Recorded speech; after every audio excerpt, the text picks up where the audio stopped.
ดือนนี้เป็นหมุดหมายสำคัญของจำนวนประชากรโลกนะคะเป็นเดือนที่ระบุว่าประชากรโลกเกิน 8,000 ล้านคนแล้วและอีกหนึ่งเรื่องในประวัติศาสตร์ก็คือเป็นครั้งแรกที่ประชากรอินเดียแซงหน้าเกินประชากรจีนและเท่ากับเป็นความท้าทายในยุคนี้นะคะที่ทั้งโลกกำลังเผชิญปัญหาเรื่องสงครามและความขัดแย้งว่าการบริหารจัดการประชากรโดยเฉพาะในเชิงนโยบายควรที่จะต้องเดินหน้ากันอย่างไรคุณชลันทรโยธาสมุทรคุยกับผู้อำนวยการบริหารกองทุนสหประชาชาติด้านประชากรถึงความท้าทายและภารกิจที่จะต้องเดินหน้าค่ะ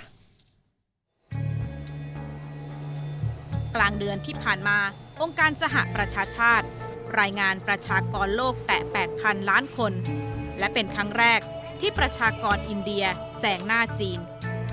ท่ามกลางจำนวนประชากร 8,000 ล้านคนโลกกำลังเผชิญกับภาวะสงครามความขัดแย้งปัญหาสิ่งแวดล้อมและปัญหาเศรษฐกิจที่รุนแรงนาตาเลียคาแนมผู้อำนวยการบริหารกองทุนประชากรแห่งสหประชาชาติหรือ UNFPA ให้สัมภาษณ์กับไทย PBS มองความท้าทายของประชากรโลก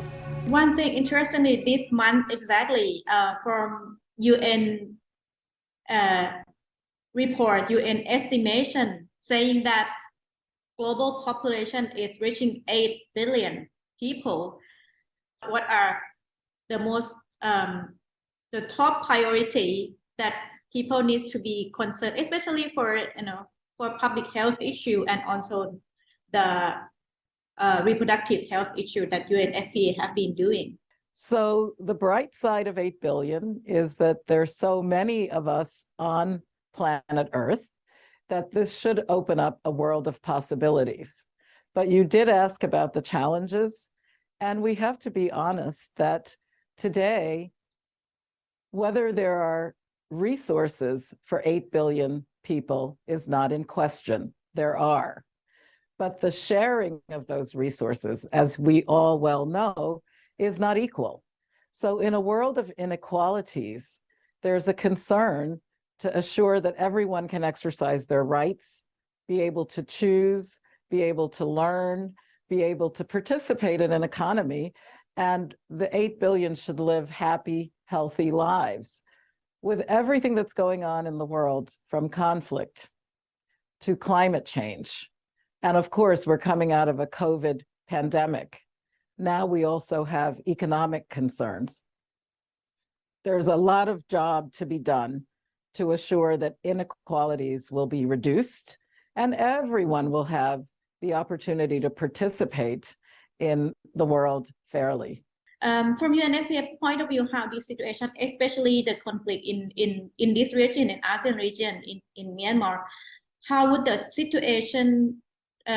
affect the women and girl, particularly vulnerable situation, for example, those living in Thailand and Myanmar border? Well, one of the very important things that UNFPA is doing is trying to strike partnerships with the communities here, especially marginalized communities who right now don't have adequate midwifery services, for example. So along that border, we've actually worked with government and with the private sector to train birth attendants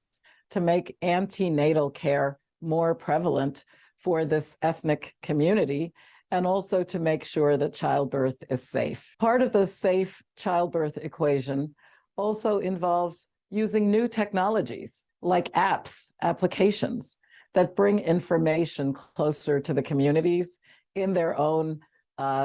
language and vernacular, so that the explanation of the information is simple enough for everyone to understand.